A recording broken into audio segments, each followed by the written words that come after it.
Youth calls to the front. We lived near the village of Archidinskaya, on the left bank of the Medveditsa River, which flows into the Don.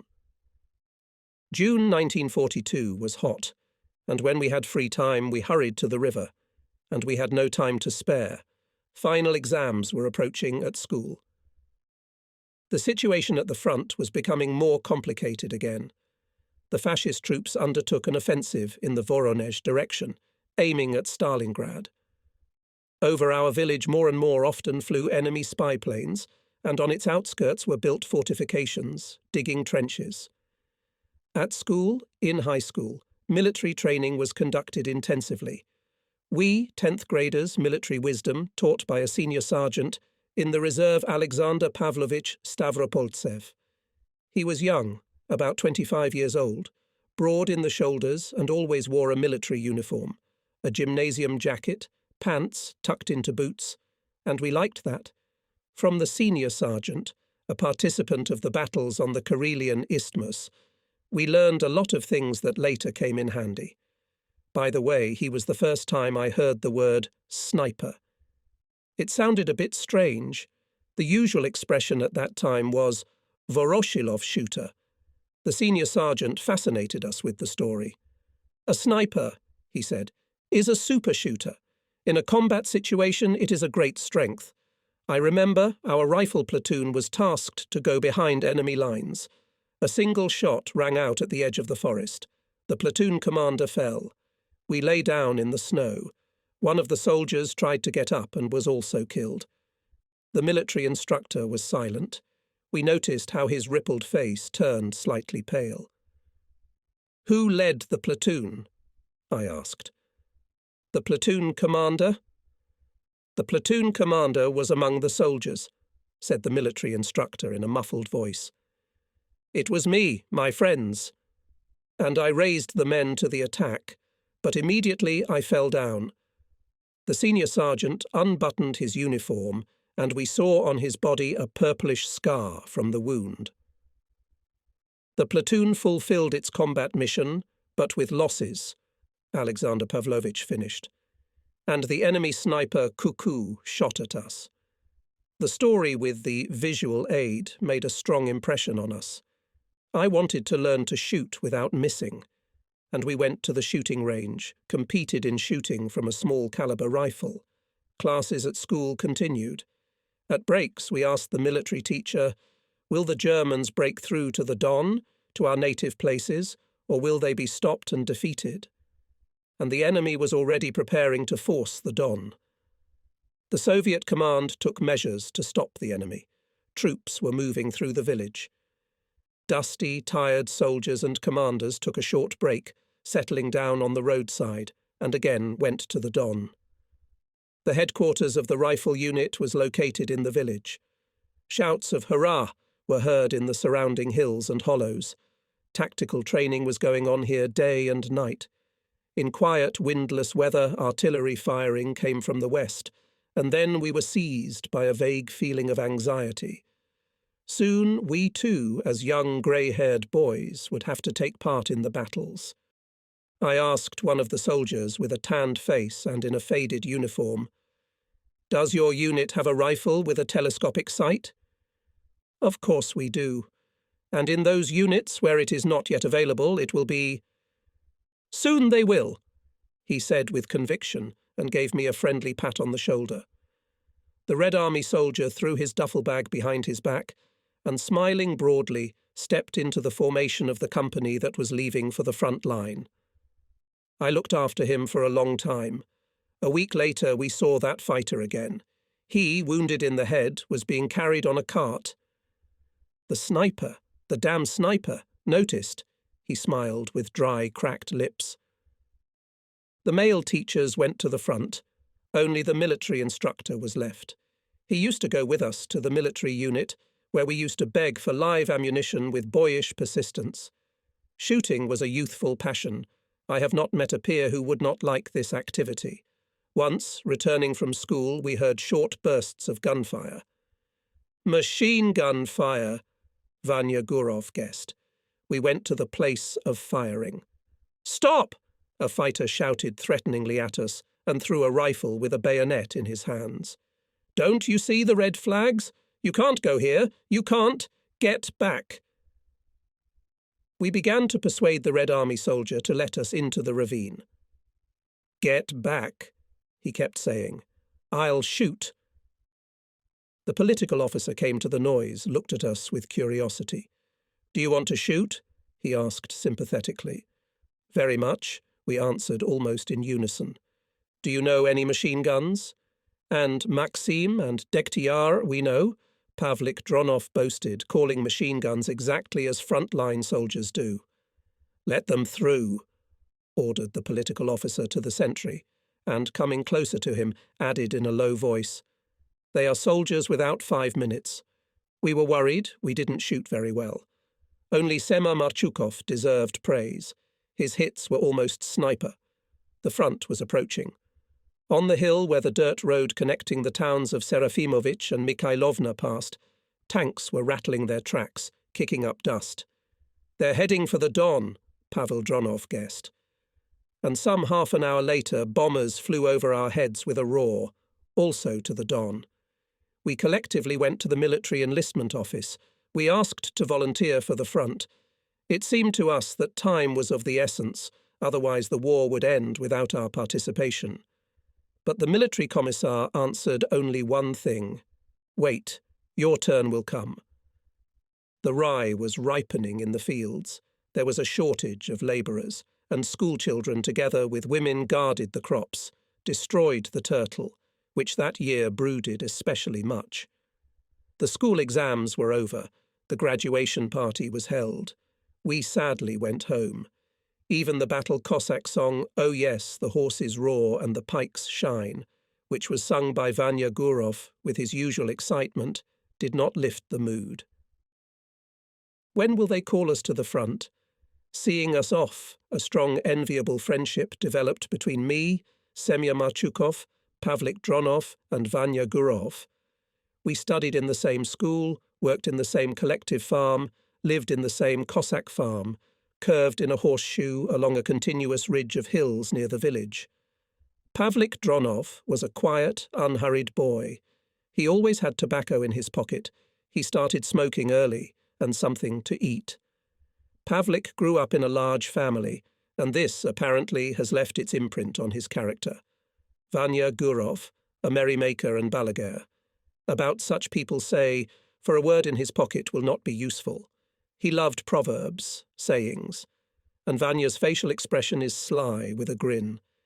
If Pavlik Dronov among us was the quietest, Vapya Gurov, restless, Sema Marchukov was characterized by beauty. He had expressive brown eyes, a pleasant swarthy face. Tall, shoulders, he had a remarkable strength. At school, no one could compete with him in sports. Without the war, Semyon could have become an excellent athlete. We, the boys from the Cossack farm, had a tendency to be dashing. We wanted to be on everyone's radar. Most of all, we were afraid that we might be considered cowardly. We expressed our feelings in Cossack war songs. Vanya Gurov was the singer.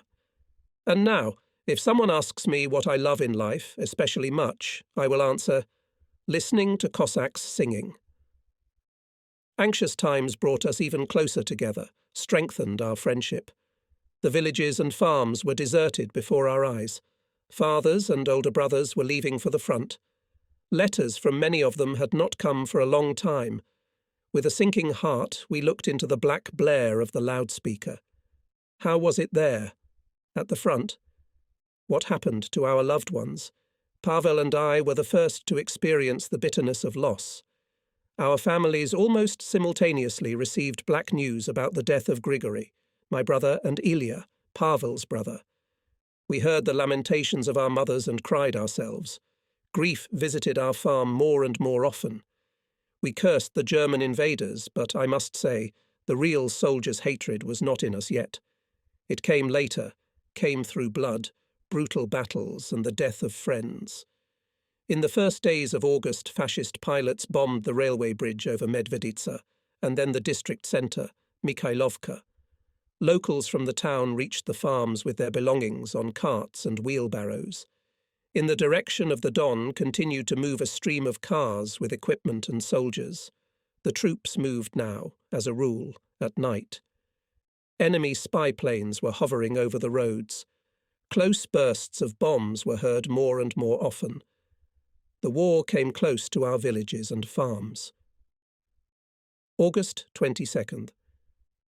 Here we received summonses to report to the recruiting station.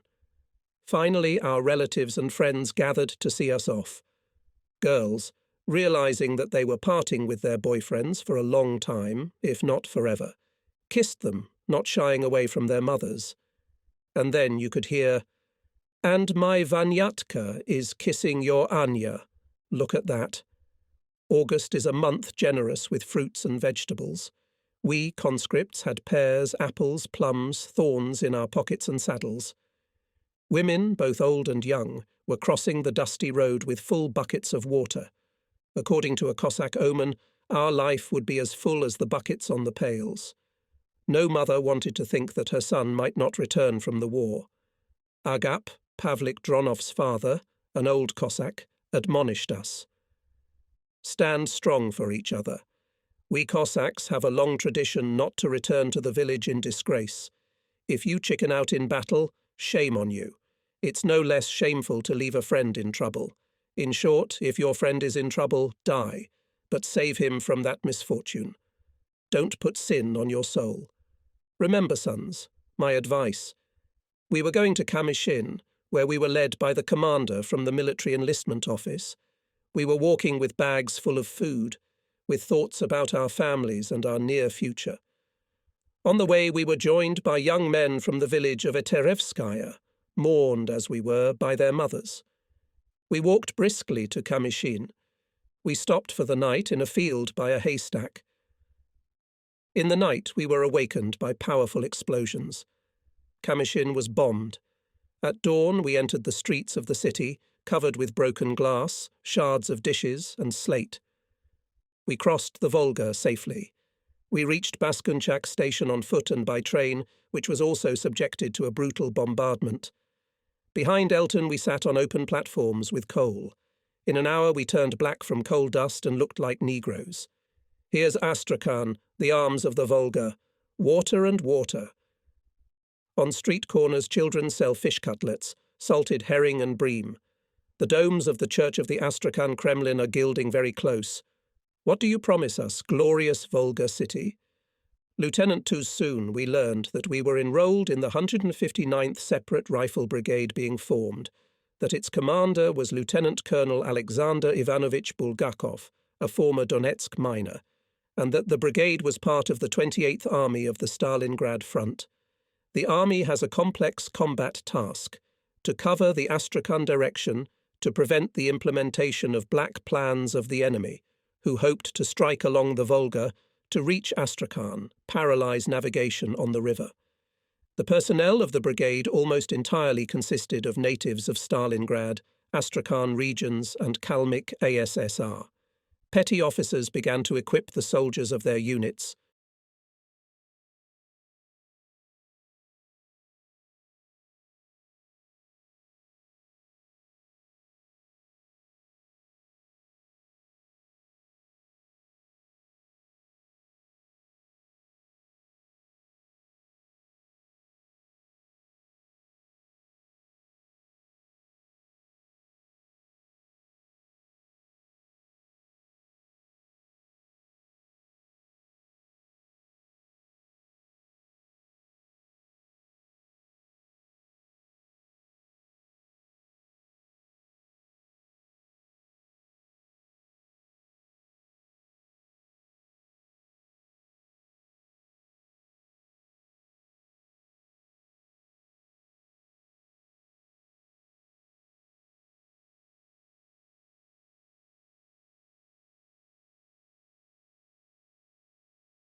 Simultaneously with me to the company commander arrived another fighter, medium height, with attentive grey eyes.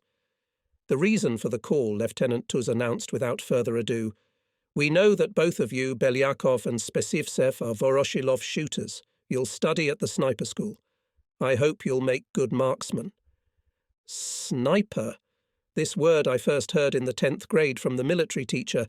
I knew that the sniper requires a high art of accurately hitting the target and special responsibility for each shot. But neither I nor Spesivtsev had ever seen a sniper rifle.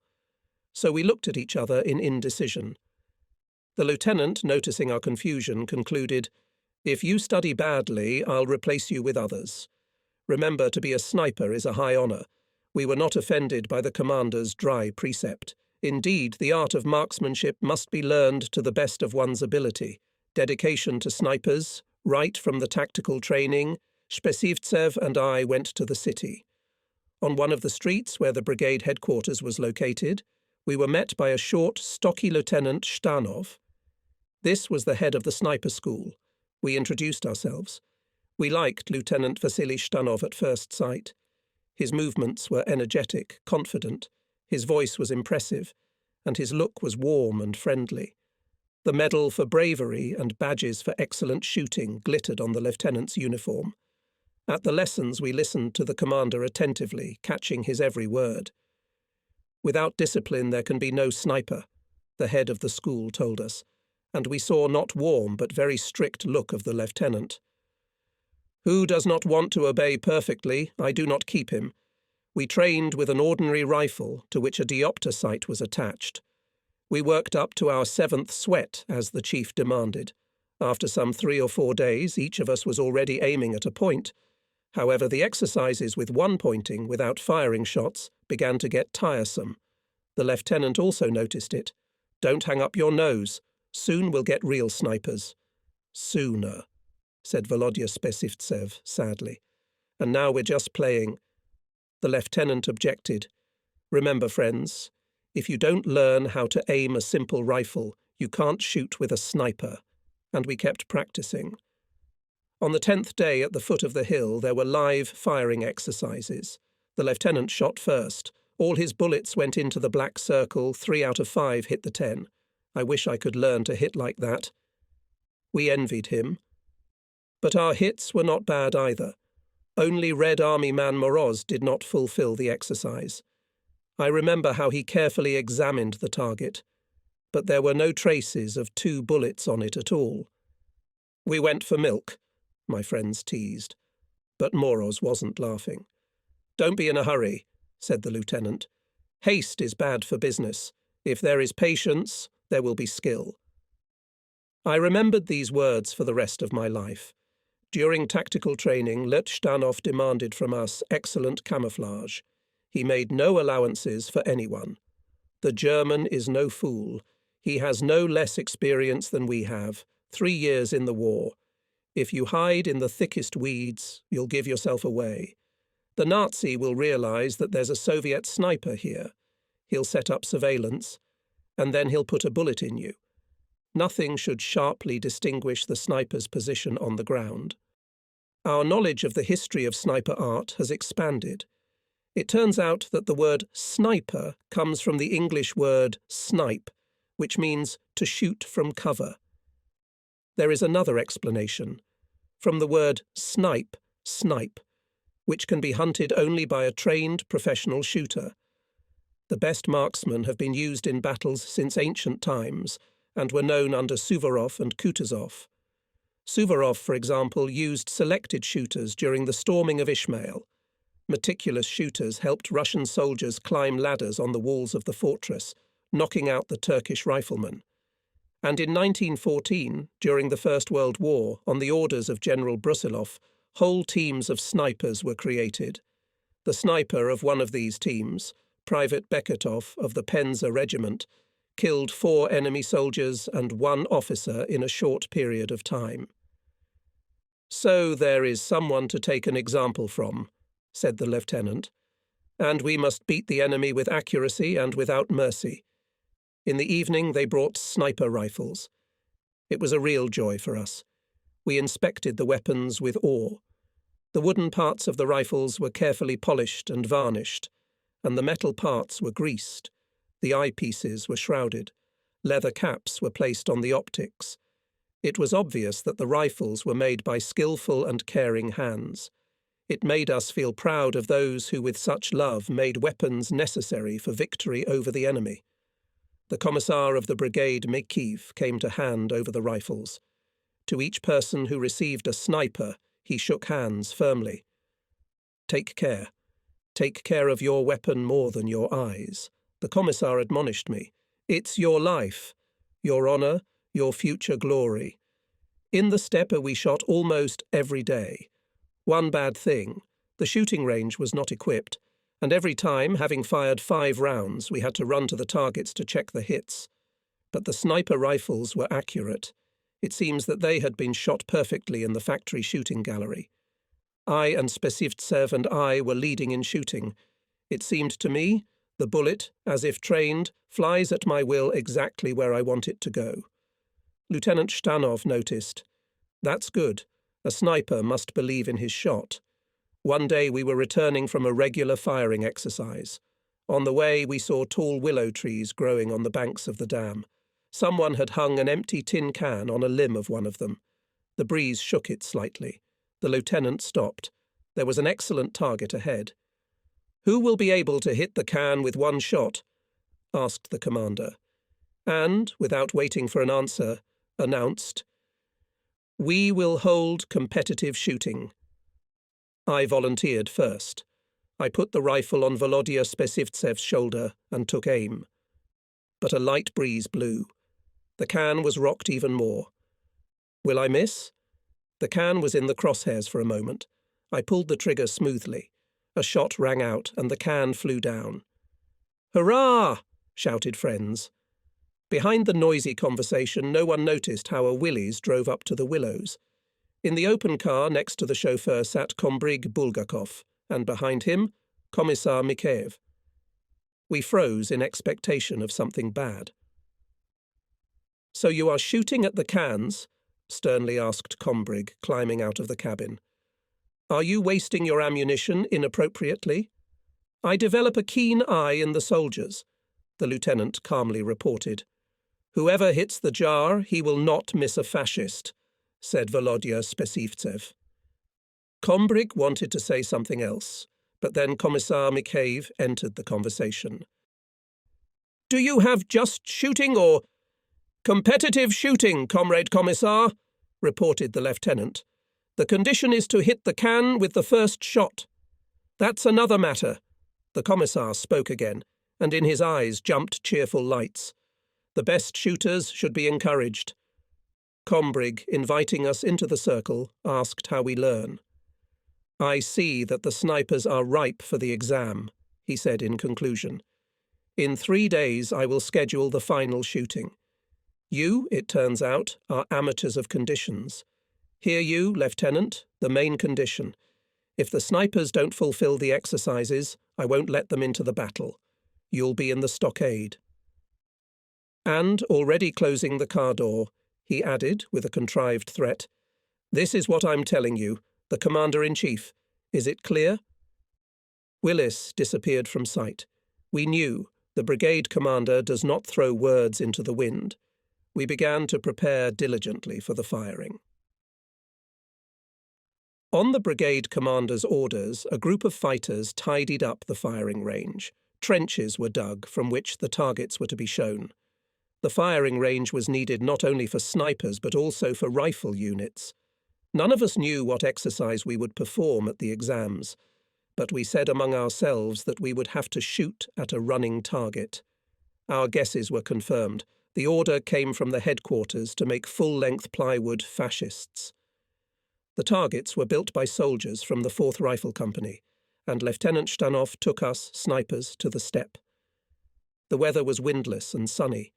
Silver threads of cobwebs floated quietly overhead. It is good in the Astrakhan steppe in the fall. The air was thickly filled with the aroma of grasses, the strongest odour of herbs, tongkanog and white mugwort. You can't breathe in. There is no end to the steppe expanse. And somewhere out there, beyond the distance, in the Kalmyk steppe, our troops are holding back the pressure of the enemy, rushing to Astrakhan. Soon we, the young men of the Lower Volga region, Don and Kalmykia, will come to the aid of the heroes' front-line soldiers. "Start training," commands the lieutenant. It is not easy to calculate in the mind with lightning speed, as Shtanov liked to express, lateral corrections for the wind, especially if the target moves at a speed of 50 or even 80 meters per minute. But we learned how to turn the hand wheel of lateral corrections quickly and smoothly. We learned many other secrets of the sniper. The lieutenant persistently taught us fast reloading, almost instant aiming, and most of all trained us in shooting at a running target. The enemy will not wait for you to fire at him. It's important to learn how to shoot at a running target. And here you need to take everything into account, the wind speed and the speed of the target, and do everything clearly, skillfully, quickly. By evening, when we were tired, the lieutenant called us to him and smiled enigmatically. "Our commander has thought of something again. That's right, some new condition. Well, exactly." The lieutenant attached a copper nickel to the end of a stick. Whoever would shoot the nickel with the first shot would be the first to shoot at the final shooting. We like the lieutenant's idea. "And if you miss?" someone asks. "Blame yourself." Moroz volunteered first. The shot rang out, but the coin remained untouched. "Mazila!" There was an exclamation. "Wilhelm Tell has found himself," said Moroz. "Try to hit it." Failure befell the second fighter. Here our ardour cooled down considerably. Was all the training for nothing? "Allow me." I raise my hand. I lie down on the ground. I press against the butt of the gun. The field of vision in the eyepiece is clear and full. I freeze. Lieutenant's words come to mind. The bullet was fired with heart. Believe in your shot, and don't hurry when you have a chance to aim well. The target is indeed negligible. The nickel now and then disappears from the crosshairs of the sight. True, there's no time limit, but I know from experience that this is for the worst. Excessive strain makes my arm muscles tired and my eyes water. And there are friends standing to the side, Lieutenant. You can feel their excitement, willingly or unwillingly. But here the copper circle finds the crosshairs, and I smoothly pull the trigger. "I've got it!" exclaimed Spesivtsev. All my combat friends tested themselves on the coin. Volodya Spesivtsev and I were included in the first pair for the upcoming shooting. This method of training may seem a bit simplistic to others, but it developed our interest in training and brought an element of competition into our studies. And if I and my comrades managed to master the art of sniper shooting, we owe it, first of all, to Lieutenant Shtanov, an excellent sniper, a skillful mentor and educator. We returned from the steppe with a song, "Let the noble fury boils up like a wave." A column was moving towards us. Red Army soldiers with blue buttonholes, all in new uniforms laden with weapons, were marching in line. It was a battalion of the 34th Guards Rifle Division, whose advanced units were already fighting at the frontier Krasny Kuduk, Calcutta. We knew that the division was formed mainly of paratroopers, and we looked at the fighters with respect. In the first ranks walked a tall guard, tightly clutching the strap of a sniper rifle to his shoulder. When he approached us, he smiled broadly and waved his hand in greeting. "Hey, colleagues, have a good shot." "Break a leg," we replied. I remembered the sniper's face well, oblong, with a large, wide nose. I didn't know then that this guy would become a famous sniper of the Stalingrad, and then Southern fronts and fate would connect me with him. The first gratitude. The day was overcast. A cold wind blew from the Kalmyk steppe, bringing with it the tart odour of stale wormwood. "The weather is getting bad," Lieutenant Shtanov remarks, and turning to us continues, "Don't embarrass yourselves in front of the commander. The main thing is calmness, endurance. Act the way you learned to act. Send the bullet with your heart, with faith in the hit. Hit the target with the first shot, but don't be in a hurry. A passenger car is approaching. Kombrig Bulgakov nimbly steps on the ground, takes off his burqa from his shoulders and hands it to the chauffeur. Lieutenant Shtanov is heading for the car, but the commander waves his hand. "Start!" and takes binoculars in his hands. I and Spesivtsev lie down in the pre-dug shallow trenches and fall to the eyepieces. "Hit it! Hit it!" encourages the signal trumpet. The targets are combined. First, running, then somewhere in front of the right or left side should appear chest. I shoot first by agreement, then Spesivtsev. 5-10 minutes pass, and the targets don't appear. "What happened?" asks Kombrig. "The connection was interrupted," explains in a hoarse voice Captain, responsible for the shooting. He is probably the most worried of all. But the trumpet plays again. "Hit!" And still no targets are not visible. The arm is tired from the tension. The headwind makes my eyes water. Bad. Will I miss? A thought drills into my head. "What happened?" asks the brigade commander again. The ropes from the cart got tangled in the bushes. The captain reports guiltily. "Ugh!" swore at the commander. But at that time black figures were moving 500 metres away. I fired 3 shots in a row. Suddenly a breast target looks out from the left. Slowly I transfer the sight to it and shoot. And the thought is controlling me. Did I do everything right? It seems. Everything. And now the shields are placed at Bulgakov's feet. "The hits are excellent," says the brigade commander. "Sniper Belyakov gets a commendation. So I received my first commendation for success in the service. The shooting was over. It was the first sniper graduation in the history of the brigade. By evening we returned to our companies. Lieutenant Tus enlisted me and Spesivtsev in the so-called company control cell, which besides us included a petty officer, a liaison officer, and an orderly. At noon on November 19th, a rally was held. We were announced that the Red Army troops at Stalingrad went on a decisive offensive, breaking through the enemy defences. For a long time, the hurrah was not silent. On November 20th, our 28th Army, under the command of Lieutenant General V.F. Gerasimenko, went on the offensive. F. Gerasimenko. In the area of Calcutta, the guardsmen of the 34th Rifle Division of Major General I. Gubarevich, and the men of the 152nd Rifle Brigade of Colonel V. I, Rogatkin, struck the fascists. Now it's up to us. March to Halhuta. The third day, making only short breaks, the battalions are marching. They are moving where the enemy is, into the wide Kalmyk steppe. Before Calcutta, the march was especially exhausting.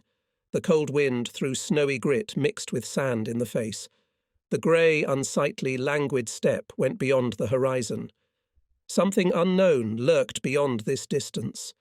Under the gusts of wind, the wattle whistled mysteriously, as if hurrying us up, or maybe warning us about a close, cruel battle. Try to find out. I thought about the fabled Russian bogatirs who, just like us, were marching through the wild field to the battle with the nomads. They went either to win or to die with glory for their native land. The forced march makes itself felt. Tired, I willingly accept the sergeant's offer. I sit on a cart pulled by oxen. The driver, an elderly fighter, looks at my rifle, sighing heavily, asks, "Is it a sniper's rifle?" "Yes," I answer. "That's good. You have to hit them skillfully, with understanding. The fascist is insidious, worse than a beast. The rider disposes of himself, though not cheerful, sighs every now and then. It must be hard on a soldier's heart before the battle. I want to say something warm and affectionate to him. It's not good to fight on bulls," I say sympathetically. "It's nothing," responds the driver, and even jokes. "The cart will collapse. There will be firewood. The bull will fall down. Meat." I jump off the cart and catch up with my company. Now I walk more cheerfully, more easily. I remember my brother Grigory. I often think about him. How did he die? What German killed him? If I happen to shoot a Nazi, I won't miss. Already on the march to us arrived Timofey Selyutin, just drafted into the army political officer. He replaced the political officer who fell ill and went to the hospital, having been in the company only 2 weeks. Selyutin, a man educated, well-read, he was able to immediately win the authority of the personnel. From his conversations on the breaks, we learned about the course of the fighting at Stalingrad. The soldiers had a lot of questions, and the political officer willingly answered them. From Selyutin, we learned that we would have to fight with the 16th German Motorized Division, which has the animal nickname Brown Bear. This nickname dubbed themselves the soldiers of the division, scumbag Nazi thugs, and they are commanded by Hitler's General Schwerin. "It's not in order," Spesivtsev remarked with a grin. "There have never been bears in the Kalmyk steppe, neither brown nor white. And here we are, here they are. We'll have to kill them." "And these bears are worse than bears in their natural state," said one of the Red Army soldiers, "armed to the teeth." "We'll give them to the teeth," answered Spesivtsev.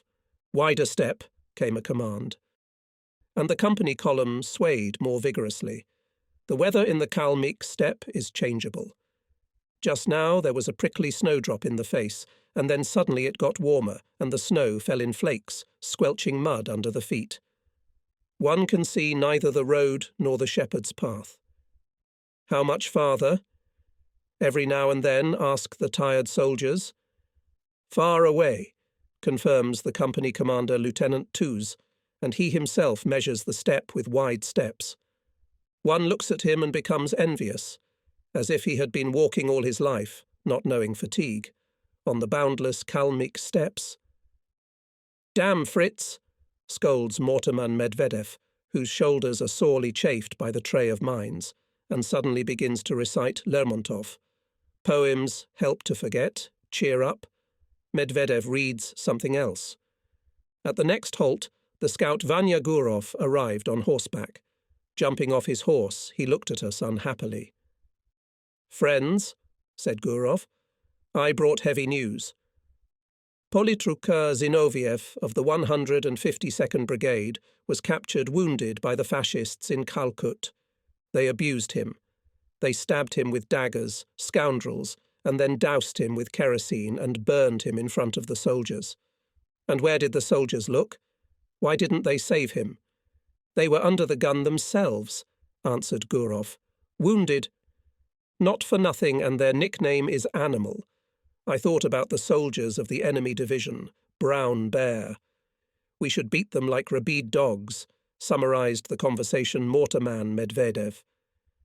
As Konstantin Simonov's poem says, "As many times as you see it, kill it as many times as you see it." "Brothers, have you heard?" As if trying to cheer us up, Gurov said, "Sniper Milashus killed 20 Krauts in one battle." We looked at the scout with disbelief. For one battle, 20 fascists. "Which Milascus is that? From the Guards, or what?" "From the 1502 Brigade. Lucky guy. We have nothing to brag about," someone was saddened. "Our turn will come too," encouraged the fighters, political officer Selyutin. "There will be enough fascist for our share. As for Milashus, it is reported in today's newspaper. Read it." And he held out the army newspaper, Krasnoye Znamya. At the camping site I read aloud about the combat success of the young sniper, Boris Milashchus.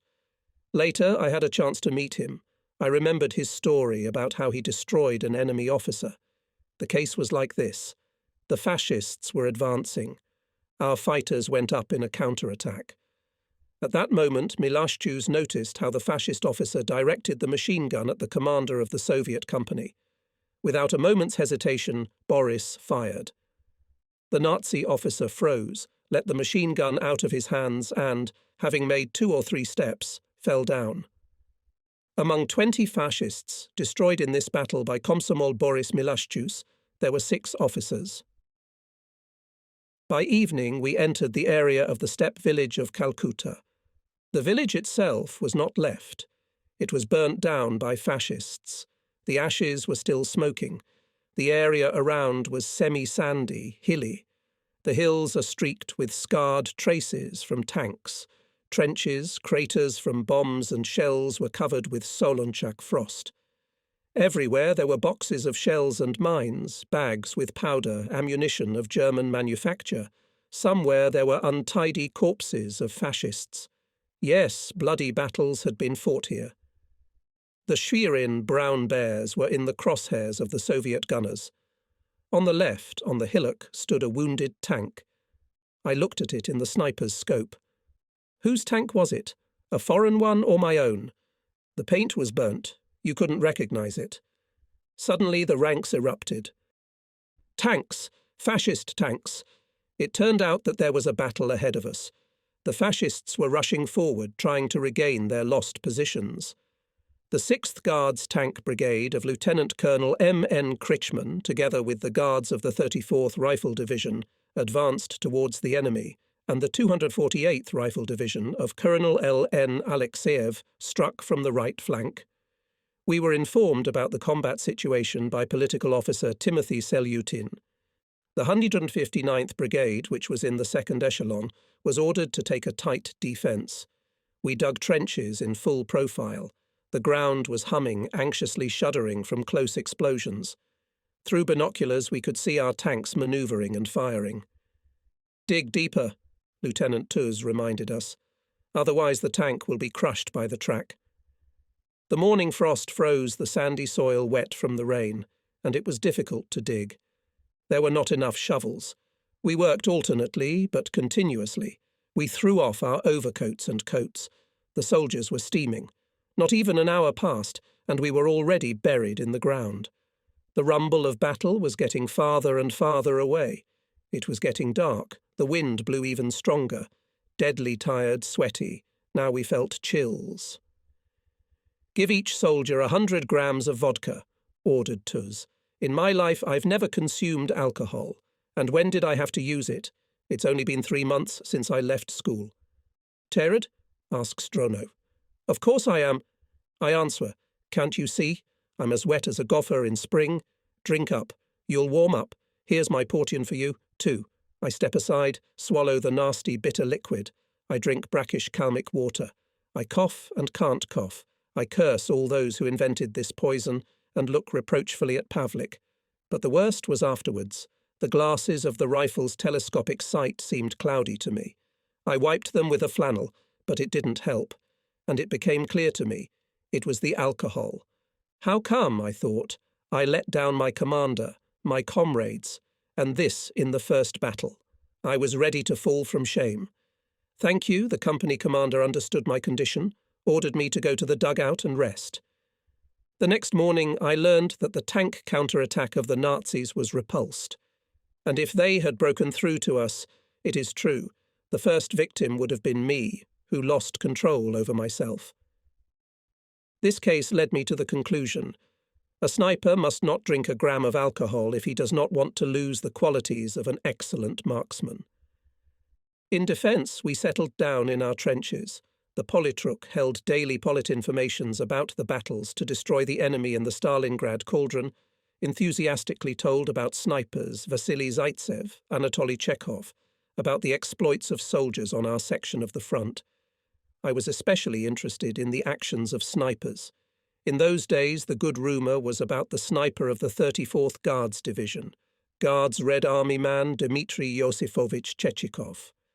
In the battles near Calcutta, he killed 68 fascists. Later, we will meet Chechikov at the meeting of snipers of the 28th Army.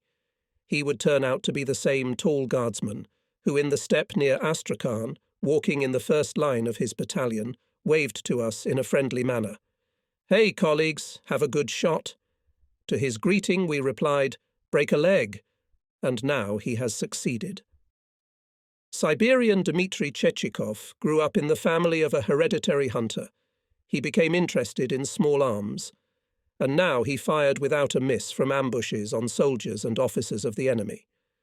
By the end of 1942, Chechikov became one of the best snipers of the Stalingrad, then the Southern Front.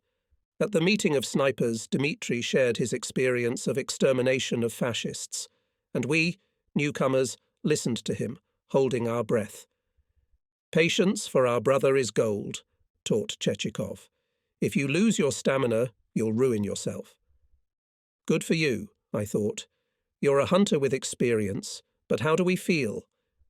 The main thing is patience and endurance, Chechikov emphasized once again, as if he had read my thoughts, and gave a convincing example.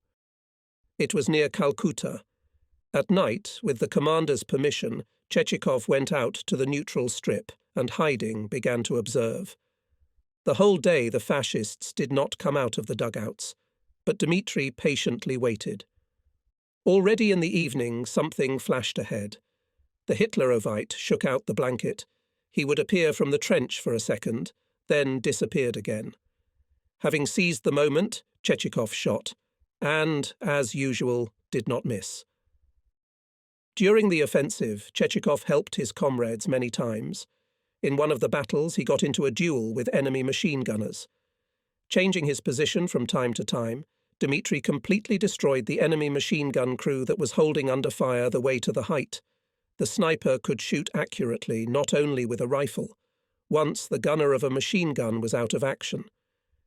Having found himself nearby, Chechikov immediately took his place 0, having let the enemy at a short distance, mowed down the first chain of fascist machine gunners with a long burst. The second chain of Hitlerites began to retreat, but the Siberian soldier also got them by the accurate fire. Up to 40 soldiers and officers of the enemy were killed in this battle, Chechikov. "Shoot like Chechikov! Learn to kill the enemy like Chechikov!" The army newspaper Krasnoye Znamya repeatedly called for this, and soon, on its front page, we saw a portrait of sniper of the Red Army Guards, Dmitri Chechikov. The fame was about another communist sniper, Guards Sergeant Nikolai Nosov, who killed 75 fascists in the Kalmyk steppe. About his hunting for brown bears in the press published articles and essays, which were read with interest not only by snipers, who at that time did not want to become an accurate marksman.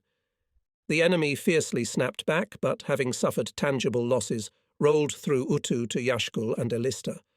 There was some merit in it, and snipers. Their fame continued to grow, and their combat experience was passed on to others. We deeply studied the special order of the front commander. In particular, it said, the experience of fighting on the fronts of the patriotic war and in the struggle for Stalingrad shows and confirms the very effective use of snipers in combat. It has been repeatedly proved that in defense and offensive, active single snipers and sniper groups inflicted heavy losses on the enemy. Excerpts from the order could be found in leaflets on the pages of newspapers. Snipers of our brigade also felt attention to themselves. We had so-called personal accounts of snipers. They were handed out at the Red Army meetings. On the sheet of the personal account were the words from the address of the commander of the Stalingrad front, Colonel General A. E. Eremenko. Every soldier should consider it his honour and pride to exterminate fascists as much as possible by fire from a rifle, machine gun and automatic rifle. Killed 10, good, killed 15, excellent, killed 20, a hero, and sniper to double this norm. Soon I and my comrades heard the name of Sniper U, Mogoylov. A resident of the steppe, he was well oriented on the terrain, shot without a miss, quickly increasing the account of the exterminated Hitlerites.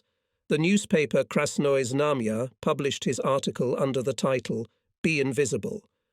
I hid the number of this newspaper in the pocket of my gymnoskeleton. I still have it today. I am a young fighter, wrote Red Army man U. Mogoylov, even younger sniper. For a few days of hunting managed to exterminate 6 Germans.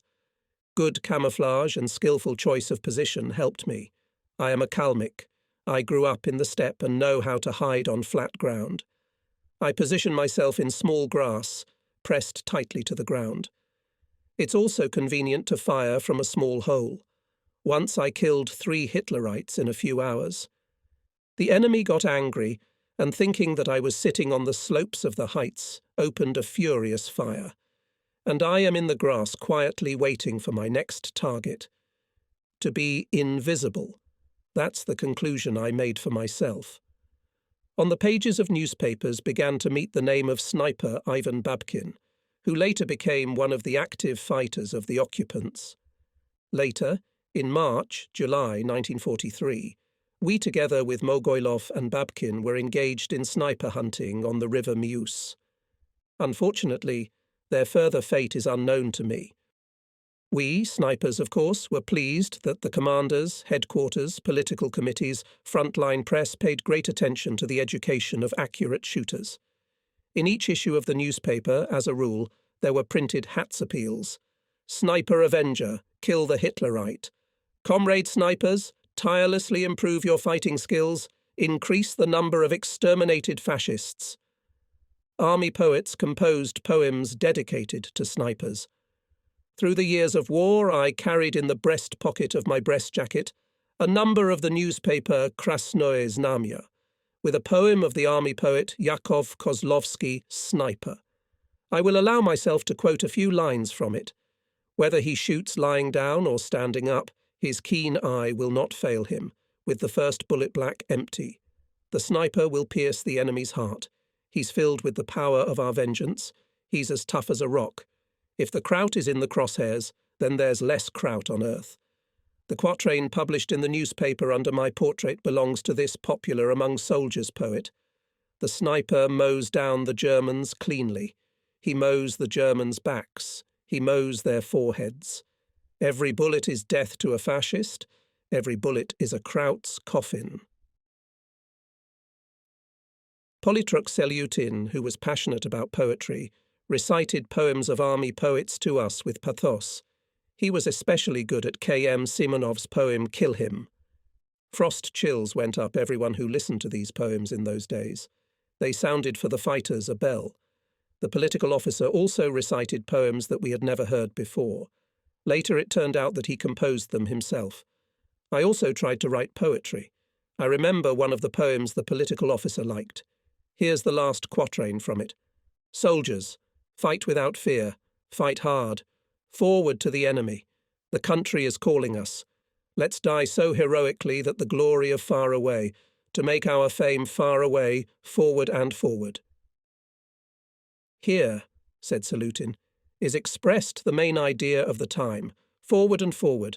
Now there is nothing more important than to go forward, to beat the enemy mercilessly, chase him out of our territory, not giving him a break. My sniper account was not open. I sincerely envied Kalmyk sniper U. Mogoylov. Here, I thought, he has already killed 6 enemies, and I have not yet killed a single one. When will my day come? And this day, soon came, in pursuit. The 28th Army continued to advance.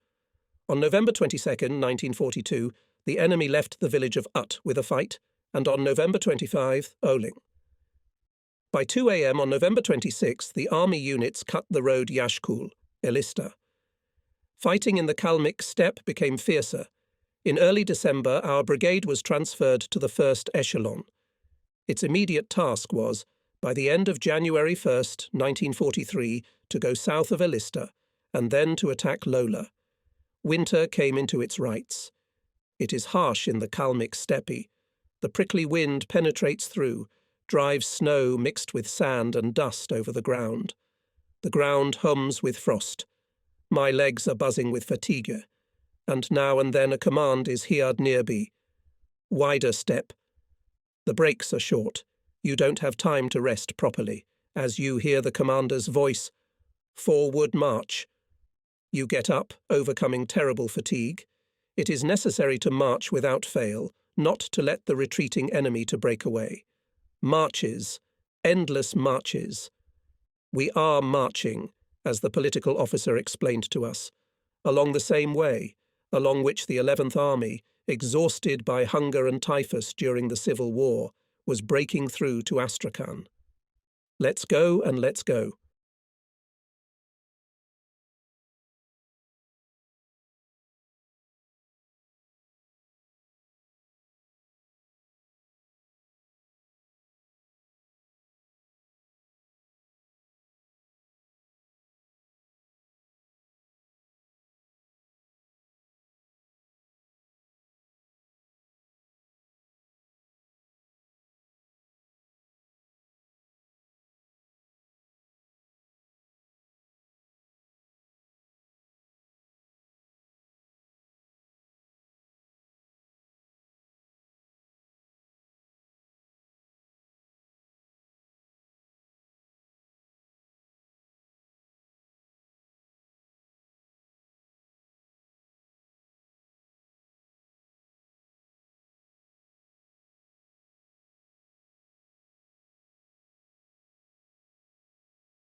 Lieutenant Ace is using me as a lookout.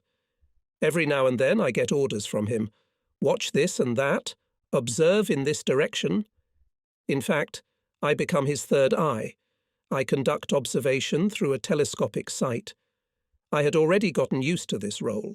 I reported everything I saw ahead of the company without waiting for a command.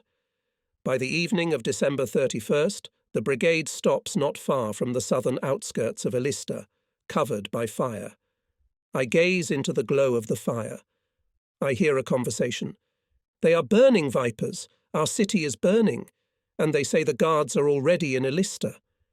And the 1st Battalion of our brigade is there. What are we waiting for? Are we waiting for the weather?" The grey-haired fighter is indignant. "So it's the right thing to do. Maybe there's a hidden strategy in it. But here comes the command.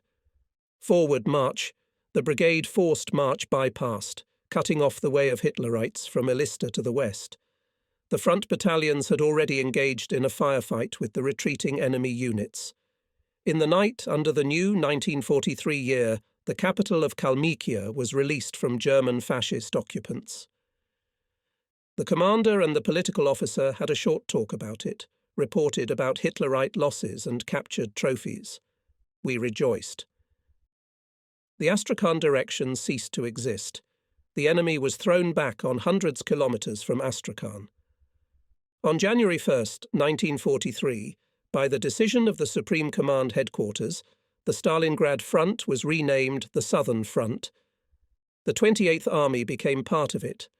Marshal of the Soviet Union A.I. Eremenko in his memoirs later wrote, "The troops of the Southern Front had a very important task, to defeat the enemy in the lower reaches of the Don, to seize Bataisk, Rostov, Novocherkassk in order to cut off the Nazi troops in the North Caucasus. It was a big task." Before our 28th Army lay the territory of the Rostov region. We had to liberate Bataisk and Rostov-on-Don. In the meantime, the 159th Independent Rifle Brigade was ordered to force Manych and attack the railroad dead end, Divnoye station. Our battalion was still the second echelon. Fighters lay down in the snow. Ahead of Manych, battalions of the brigade are forcing it. Heavy artillery is beating through the advancing chains. And over the river hangs a thick fog, hangs motionless, and it seems it can be like absorbent cotton. Touch it with your hands. I'm in a state of excitement before the attack. I do not want to talk, and we silently look anxiously into the foggy distance. What is there? Will the advanced units break through the water barrier or not? "Sniper to keep watch," reminds Lieutenant Tuz, although I'm not taking my eyes off the eyepiece. I'm looking and I don't see anything. Only somewhere flashes a vague figure of either our soldier or the enemy. The wounded begin to arrive. Heavily wounded are carried on carts, the rest go by themselves. To the questions, "How is it? How is the breakthrough?" One answer is heard. "It's hard. It's our battalion's turn." And suddenly in the frosty air we hear, "We've broken through. A command soon follows. Forward march." We jump up and march forward. Here it is, Manych, wide, muddy, in many places not frozen water surface. It smells of hydrogen sulfide. The water is disturbed by explosions of shells, boots of soldiers. We run on reed mats to the other bank, and in a flash we scatter in a chain. By order of the commander, the battalion moved to the first echelon. Now we have to face the danger. The buildings of Divnoye station appeared. By that time, a snowstorm had risen. Squirming from the cold, we are going straight to the station, but the enemy is not slumbering. His artillery began to hit with shrapnel. "Spread out," comes a command. In 3-5 meters I see Pavlik Dronov and Volodya Spesivtsev. Buckling a horse, somewhere galloping Vanya Gurov. He does not notice us. "In case of what?" shouts Pavlik to me. "You can bandage it," and shows me an individual bag. Almost next to him the ground rises from the explosion of a mine. We fall into the snow. Fortunately, all unharmed. "Keep moving," Ace commands. "Sniper, climb up on the roof of that barn over there, see what's ahead." I rush forward, and from the roof I keep watch, and when the chain approached the barn, I report. The Germans are running. I see their wagon. Ours are on the right. A lot of fighters. Ace is waving his hand. Get down! In some 10-15 minutes, the battalion fighters, with cries of "Hurrah!" rushed to the station and soon disappeared in the snow-covered streets. The fascists, not accepting the battle, retreated. We stopped for the night at Divnoye station, the first settlement on our way, not destroyed by fascists. Wind in the face. On January 21st, 1943, the last kilometre of the Kalmyk land was liberated. Battalions went to the Salish expanses, and again steppes, vast, flat. But even here the signs of war are visible. Craters from bombs and shells, scraps of barbed wire, helmets and cartridges. Here and there lie the corpses of Hitlerites. My childhood passed in the steppe land, and the steppe always gave birth to high feelings in me. But now, when it smelled of gunpowder, the steppe seemed gloomy and cold. Polytruk Selyutin is always with us. He goes then with one platoon, then with another, encouraging words, helping those who are lagging behind. He himself, it seemed, does not know fatigue. We are walking through the snowy steppe. Through the snow there are frequent bushes of wormwood blackthorn. And my eyes vividly imagined that wormwood steppe where my childhood passed. January 28th. The battalion is in the head-marching outpost. It's quiet all around. But here a machine-gun wheelbarrow overtakes us. Semar Marchukov is on it, leaning against the machine-gun. Next to him is Vanya Gurov, with his face red from the cold. He has a brave look. Seeing me, he waves his hand. Raz ved priroy. Good luck to you, friends, I shout back. I cover my face with my sleeve from the searing wind and snow, but the frost burns my nose, my cheeks. I try to distract myself, thinking about home, about school. In the evening, the reconnaissance reported, in a small farm, Kagalnichek fascists are in the village Kagalnichek. We'll knock out the Krauts, we'll warm up, have a rest, dreamily says the neighbour on the right. Prepare to attack, a command sounds. Kagalnichek we attack according to all the rules of the combat regulations. Companies deployed in a chain coherently and quickly. Mortars, whose task, to support us, open fire and we rush at the enemy. Bullets shade, raising fountains of snow and frozen ground. Someone falls, someone cries out. But the company commander, Lieutenant Tuz, encourages us. Don't be timid, forward! Pavlik Dronov rushes forward and on the run shoots from a rifle. He is aiming at the enemy machine gunners who are in the attic of the house. Semar Marchukov shoots at the same place from Maxim. The fascist machine gun choked, but from the attic of the outermost house, another machine gun is firing. Sniper! Trying to shout over the noise of battle, orders me Tuz. Landmark. The last house on the left. Destroy the machine gun. I fall on a pile of straw. I aim quickly, and I can't hear or see anything except the machine gun in the attic. I shoot once. The machine gun is silent. I send 3 more bullets into the black hole in the attic. It's more accurate. Forward. Tuz rushes the men. Gasping for breath, we run. With all our might, we shout, Hurrah! Hitlerites retreated, and Kagalnichok, set on fire by them, was burning. We came together at the ashes, Vanya, Pavlik, Semar, and me. In the battle, Semar, as he put it, had shot a mountain of machine-gun ribbons and was now complaining. We'll have to fill it up. The frost was getting worse, and it was not easy to load machine-gun tapes in the cold. My fingers are getting stiff. Pavlik untied a duffel bag, took out a piece of orchard, cut 4 thick slices with a dagger. Having eaten, we became cheerful. Jokes were heard. At that time, the favourite topic of soldiers' humour was the fate of Hitler. What kind of execution to think up for him when we win? The imagination was running wild. Laughter, jokes warmed you. And here Bunya Gurov, leaning back on his duffel bag, dragged on. The horses are roaring, and the pikes are shining. The Cossacks are on the march.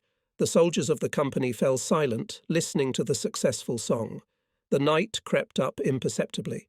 We spent it on the ashes, and in the morning we gathered again for the campaign. But then there was an event that shocked us all. At the burnt wattle, the soldiers of the company found the bodies of tortured Red Army soldiers. One Red Army man had his head cut off with some blunt instrument, his eyes pressed in, obviously, by the heel of a forged boot. The other had traces of torture on his body, and in his stomach, a stake from the wattle. And then the political officer Selutin came out into the circle of those gathered. "Look what the fascists did to the Red Army men," he said angrily. "They tortured them, tormented them, beasts, executioners. Let's avenge the fascists for the death of our fighting friends." It was said in a special heartfelt way. One could not think of a stronger impact on the psyche of a fighter. A short conversation with a fascist, a bullet in the forehead, and that's it. That's what I thought. That's what my comrades in the company thought. And we all responded with friendship. Let's take revenge. There is a hamlet Bezvodny on the Rostov land, for whom it is just a hamlet, but for us. But I'll tell it the way I remember it. The snow is blowing. Our battalion is moving in column. On the approach to the farm, suddenly there are alarming cries. "Tanks! Tanks!"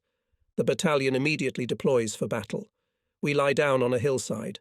In the open steppe we can see everything like in the palm of our hands. The frozen ground is like stone. We can't dig in. Where are the tanks?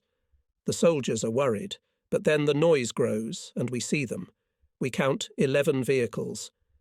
At first, the German tanks goose from the farm along the gully and then deployed along the front and slowly creeping right at us. They are painted white. Behind the tanks, chains of machine gunners. Appears on horseback Commander Captain Askulakayev. "Not a step back." He throws at a gallop. "Stand to the death." The combat does not have time to return to the CP, as Hitlerites open fire from machine guns and Kulakayev, together with the horse, falls to the ground. Artillerymen accompanying us set the guns on direct aiming. "Fire!" commands the sergeant. 10 meters from the front tank fly lumps of frozen ground. But the second shot cannon does not have time to make. It is blown away by the explosion of an enemy shell. In the calculation were my peers from the village of Eterevskaya. We cling tighter to the ground, ready to stand to the death, as ordered by the commander. Now the roar of engines, bursts of shells and rifle volleys, shouts and commands. Everything merges into a continuous hum. In front of the battalion, together with the 4th Company, are fighting with the enemy scouts. I see Vanya Gurov. He fires a machine gun at the Nazis running behind the tanks. Here tanks are approaching the scouts closely. Now they will start to irrigate. Vanya Gurov throws a grenade. It explodes under the tracks. The tank stops for a moment. Then it moves on us again. Sergeant Victor Strecker throws a bottle with a flammable mixture into it. The tank catches fire, but the sergeant himself falls, mowed down by a machine gun burst. Later I learned about the feat of the political officer of the reconnaissance platoon Chernoy Vanikov. The case was like this. Several soldiers were crawling towards the enemy tank. Red Army Kazakh Urumbekov threw a grenade under the tank, but it continued to move.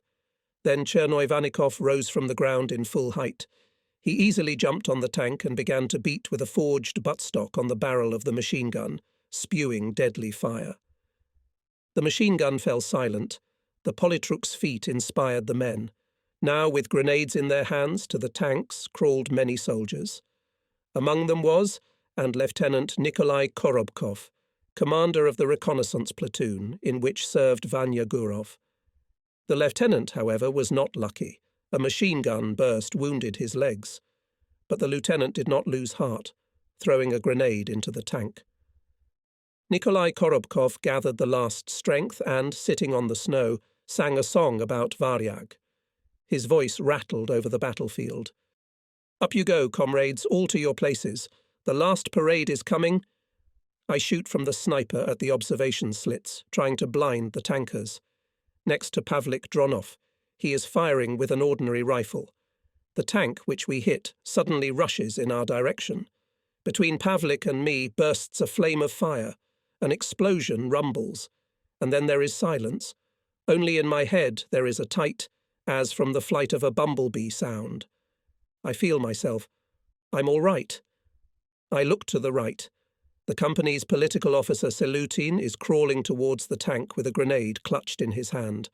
Blood is pouring down his face. "Bend your head," I shout and can't hear my voice. Have I gone deaf? A shell bursts right next to Selutin. "Oh, comrade political officer, and Pavlik, where is he?" Dronov is lying by the crater. A red stain is growing on the snow under him. He's saying something, but I still hear nothing. I guess Pavlik is asking for help, and the tank, here it is, close by, coming at me, sprung for a jump, waiting. Suddenly I roll sideways, I'm splashed with snow. The tank, roaring its engine, rushes towards the machine guns. Where Sema Marchukov is. It's a pity. I used up all the grenades. Pavlik is trying to crawl away into the ravine. I'm running up to him. We can't leave our friend behind. The tanks will crush him. The explosion topples us. But we're alive. I drag my friend along the ground. Ahead of me I see medics. The 3rd Battalion of Senior Lieutenant G.K. Madoyan helped to repel the tank attack. Many soldiers died a death of bravery in that battle. The political officer Timofey Selutin, whom we considered our second father, and the company singer Red Army soldier Savchenko died. That's all I wanted to tell about Bezvodny Farm. We remembered this steppe piece of Rostov land for the whole life. Lieutenant Tooze praised me for saving my friend and immediately reprimanded me. I had not guessed to take from Dronov the list of the company's personnel. A little later, it turned out that in the Salish steppes, our units fought not only with the Brown Bear, but also with the 23rd Tank Division and with the SS Motorized Division Viking, which came to its aid. Vikings were called ancient Scandinavian sea robbers, I said. SS men are worse than any brigands. Several voices echoed at once. We were squeamish about Vikings. In those days, we especially lacked a political officer. Timofey Selutin would have explained to us what the SS Motorized Division Viking was, and for sure he would have said, "We beat the Brown Bears, we'll beat the Vikings too." And march again. The riflemen were moving company by company, then scattering on the steppe to attack, then rejoining in columns. The whole brigade was attacking Zernograd in close cooperation with the 34th Guards Rifle Division and the 6th Guards Tank Brigade. The enemy desperately resisted, rushed into counterattacks. On January 30th, there was a counter-battle near the city. We were attacked by Junkers. Fascist tanks, armoured cars appeared, infantry showed up. The artillery of our brigade opened a hurricane fire. Under its cover, we rushed into the attack. Nothing could stop us, and the fascists rolled back. Our troops liberated Zernograd. Scout Vanya Gurov galloped up, laid down the hot horse. Senior Lieutenant Rozhkov was killed. "Who is Rozhkov?" Vanya took offence. "You don't know? Oh, you. Alexander Rozhkov is the commander of the brigade's reconnaissance company," and Vanya whipped his horse and galloped away. We honoured the memory of comrades who died in the battle for Zernograd. On the morning of February 3rd came the message that our troops had defeated the enemy group near Stalingrad. To this day I can still see the excited faces of the soldiers, hear their triumphant cries. "Hooray for the Stalingraders! Let's fight the Stalingrad way! Battalions are storming Rostov!" Hitlerites made desperate attempts to stop the advance of the 28th Army in the direction of Rostov.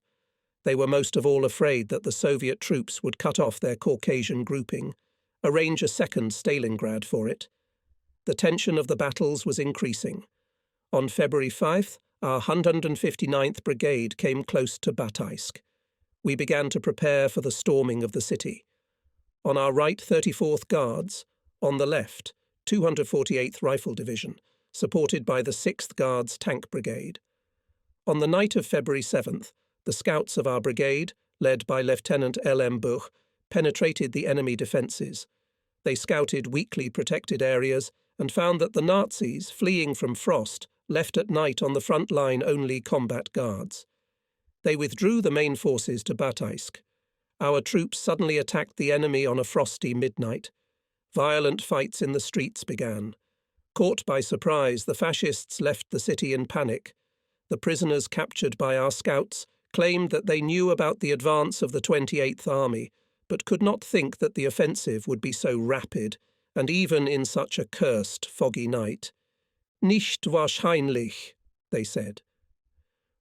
On that winter night near Rostov, only the soldiers of the 159th Separate Rifle Brigade exterminated more than 1,000 fascists. A lot of Hitlerites were captured. Senior Sergeant Alexander Ukrainsky, with his squad, captured 80 German soldiers. Rich trophies were taken in carriages and on platforms of Bataisk railway junction. An echelon with tanks and 2 echelons with new cars stood in deadlocks. Successful battle for Bataisk literally inspired our fighters and commanders. Everyone is in high spirits. Beat the enemy. February 8, 1943, at 2 po. Zil. Our brigade, together with other formations, took the initial positions for the offensive on Rostov. We received the order of the commander of the 28th Army. Attack the enemy on the right bank of the Don River. The immediate task: to clear from the enemy the station area, to occupy the station. The units of our brigade were aimed at the station. In case of success, the 2nd Battalion was to develop the offensive along Engels Street towards Budanovsky Avenue. In the city, the sniper will have a lot of work, so said Lieutenant Tooze. That's why I was preparing for the battle especially carefully.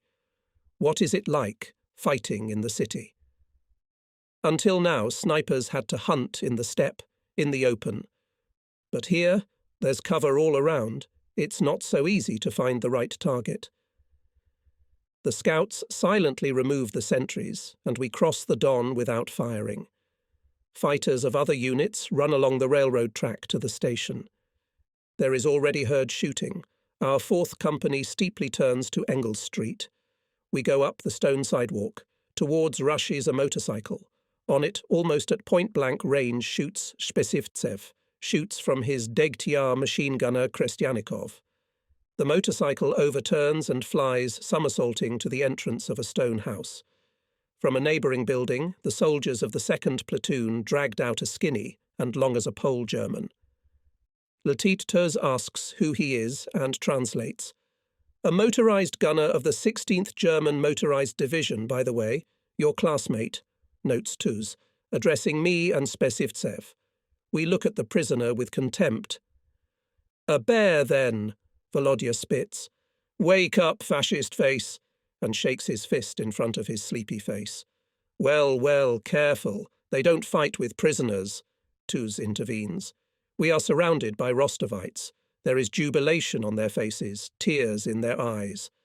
Our liberators, our relatives, at last, we hear voices. A car, a German car. A truck covered with a tarpaulin shows up. Spesivtsev aims at the driver and kills him. The officer sitting next to him manages to jump out of the cab, but immediately falls down, mowed down by Tooze's machine gun. German soldiers jump out of the truck, and they suffer the same fall. Encouraged by the first success, we move on, but now there are alarming shouts. Tanks! Tanks! Sniffed out, bastards! Swears Ace. He orders Spesivtsev to go up to the top floor of the house and find out how many tanks the enemy has. Just a minute later, Spesivtsev's voice is heard. 4! Behind the tanks are automobiles. Soon one of the tanks stops at the house, from the window of which the sniper, Spesivtsev, is observing, and we lose contact with him. Shooting back, we retreat towards the station. One of the tanks, clanking tracks, crawls out to the middle of the street, where there is a German car broken by us. Behind the tank we can see machine gunners. We retreat to Dolomanovsky Lane. And again the alarming warning. Tanks! Take cover! Lieutenant Tooze orders. We occupy a corner house. There are already a few soldiers in it. Among them is a short-shouldered commander with strong-willed features. He is dressed in a white coat. On his belt is a pistol and 2 grenades.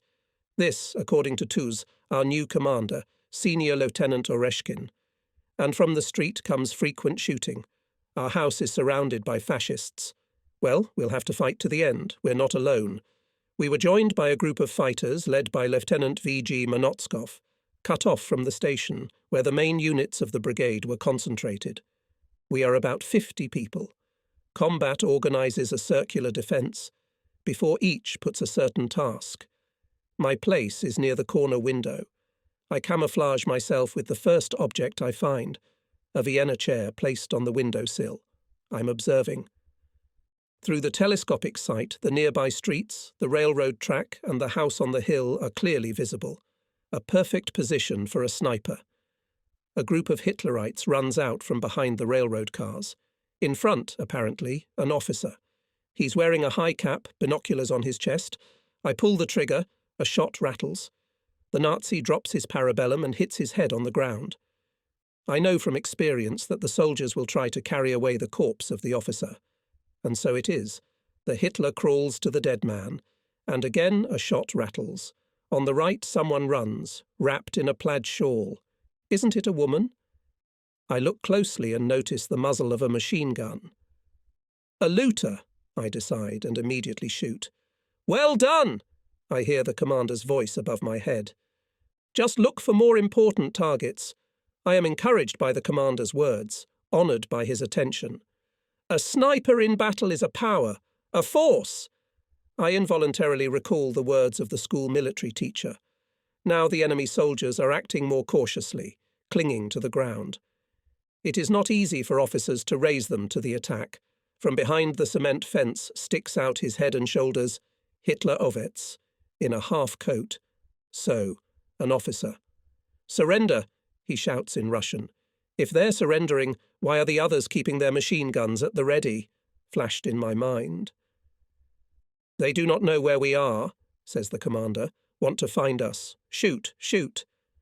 I aim the crosshairs at the target, smoothly pull the trigger, and Hitler's officer helplessly waves his hands. Shots were heard less and less. We were running out of ammunition. My rifle's magazine was empty. I anxiously report this to the lieutenant. For a moment, Tuz thought for a moment. Comrade fighter, he turns to machine gunner Zavalishin. You have 12 cartridges left in your disc. Give them to the sniper. What? The machine gunner says, pale. I won't. What am I going to shoot with? The machine gunner's eyes are inflamed. His gaze is determined. I understand how precious to the fighter every cartridge is. I won't give it, repeats Zavalishin. Take everything, comrade commander, overcoat, boots, and cartridges. The sniper needs them more, says the lieutenant in a tone that allows no objections. The soldier unloads the disc, feeds a cartridge, another, one by one as if he were tearing off the last piece of bread during hunger. We count 11 cartridges. What a pity they are few. 50 paces away a fascist lies hiding behind a drain pipe. I can see his feet in boots. He is beating his heel against the heel. It seems that he wants to warm up. And my hands itch. I wish I could shoot him in the heels. Don't walk on foreign soil, occupier. But by an effort of will, I force myself to move the telescopic sight to the left. In a huge crater, a group of Hitlerites. They are looking around. I look at each of them. Alas, there are no officers here either. The targets are not the most important. I'll wait. However, if any of the soldiers come up, I'll have to use a round on them too. There's an explosion. It's a Nazi tank firing at our house from the rear. Through the cloud of dust, I see a soldier sprawled on the floor. His stomach is torn open by a shrapnel. Combat Alexei Maximovich Oreshkin carefully covers him with a half-coat. Our commander is smart. I believe in him. Lieutenant Tuz, nestled on top of the ruined wall, fires short bursts from a machine gun. The attic of the house is on fire. The lieutenant runs downstairs, looking for me. Finish the scoundrel? The machine gun jammed. It turns out that one of the Hitlerites was sneaking along the street, pushing a woman ahead of him. The lieutenant wounded him, but he, wounded, crawled to the basement of a neighbouring house, expecting to hide there. My shot finished off the rogue. The ring of encirclement was tightening. The enemy realised that we were out of ammunition, and began to act more boldly. From the corner, from Engels Street, a tank shows up. It stops in front of our house. Hitlerites are running to the tank, having got out of hiding.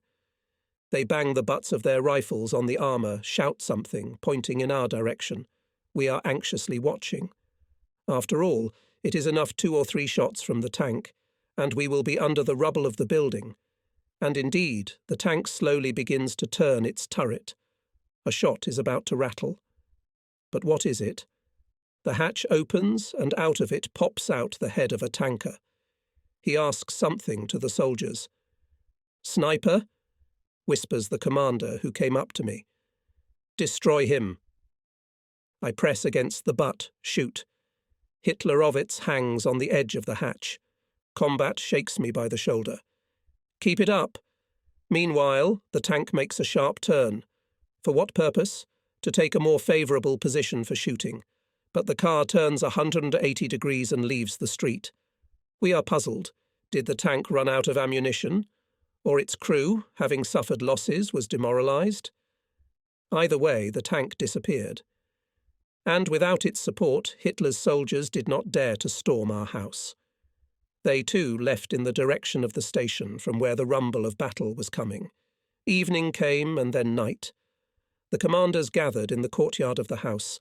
They consulted on which way to get out of the encirclement.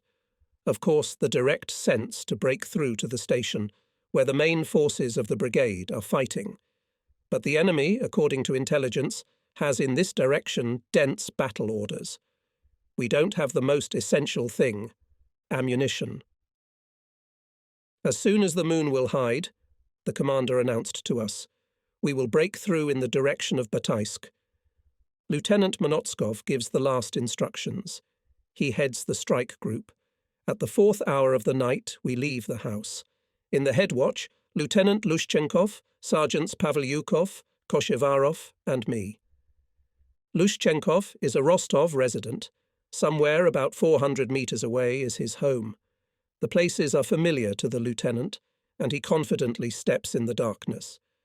We make our way through blind alleys and wastelands in the direction of the railroad bridge. There is not much left to go to the Don, but there must be Germans on its bank. For the sake of caution, we crawl. The snow crunches under our elbows. Earlier, walking in the winter evenings in my native village, I loved the squeak of snow. Now I hate it. Soon the bridge, Lushchenkov says in a half-whisper, we'll go down and cross the Don on the ice. The commander approaches. Huddled together, we silently look at the arches of the railroad bridge with a sense of anxiety. Will we break through or not? "Halt!" is heard on the right. "Follow me!" commands Senior Lieutenant Alexei Oreshkin, and first jumps off the cliff under the bridge. I fall into the hole. I barely get out, leaning on the ice with my rifle. Then I run, clutching my sniper rifle to my chest. It's here to help me too. But now an enemy machine gun hits. I bend the ears of the last limonka, tear off the ring with my teeth, and throw a grenade where the machine gun fire flashes. There is an explosion, but the machine gun is firing again. Or is it the second one? Inadvertently, I notice how Lieutenant Tuz is shooting the last rounds of ammunition from his automatic rifle at the machine gun. I fall into the hole again. Nervous excitement gives strength. Though with difficulty, but I get out on the ice. The shore. The way is blocked by wire barriers on welded rails. I try to overcome it from the start. I jump and get stuck in the damn thorns. I pull my arms and legs with rage. "Help me!" I'm screaming with all my might. Lieutenant Tuz comes running up. He takes off his half-coat and, throwing it on the wire, rolls over to the other side. "Comrade Lieutenant!" Very close by, bursting bullets clap. Flares fly up into the sky, drawing ugly shadows on the snow. The Nazis' screams are getting closer and closer. "Hold on, sniper!" I hear the commander's voice above me. Tall and strong, Tuz takes me by the collar of my overcoat and so pulls me to himself that we both go flying into the snow. "Follow me!" In my soul, I rejoiced. Where did the fear go? It was replaced by another, stronger feeling, the desire to thank the lieutenant. And I'm ready to save you, Commander. We crossed the railroad embankment and disappeared into the reeds. On the outskirts of Bataisk, we found our wagon. We were fed heartily, were escorted to a dwelling house for rest. I fell fast asleep, covered with my overcoat, and though they say that a tired man sleeps without dreams, I had a dream. Fascists continued to climb on the house defended by us, and I shot at them, feeling neither fear nor pity. I woke up from a light knock at the door. I lifted my overcoat and saw 3 elderly soldiers standing in the doorway. I recognise among them a sullen rider with whom I rode on bulls near Halhuta. Lieutenant Tuz is sitting at the table and shaving. "Is there a sniper here?" asked the rider. "Here, still asleep." "Is it true that the boy beat a lot of krauts in Rostov?" "It's true. 16. What a good boy. Well, let him sleep. And this is a present from us," said the same rider and put the bundle on the table. As soon as the door closed, I took the package from the table and unwrapped it. It contains a camouflage robe, a piece of lard, bread, a kisset with makorka and a lighter. "Nice present," smiles Ace. "And although I'm a non-smoker, I accept the kitty with makorka and a lighter with special gratitude. I know that at the front it is probably the most expensive thing. And if they give it to you, it means that they highly appreciate your labour.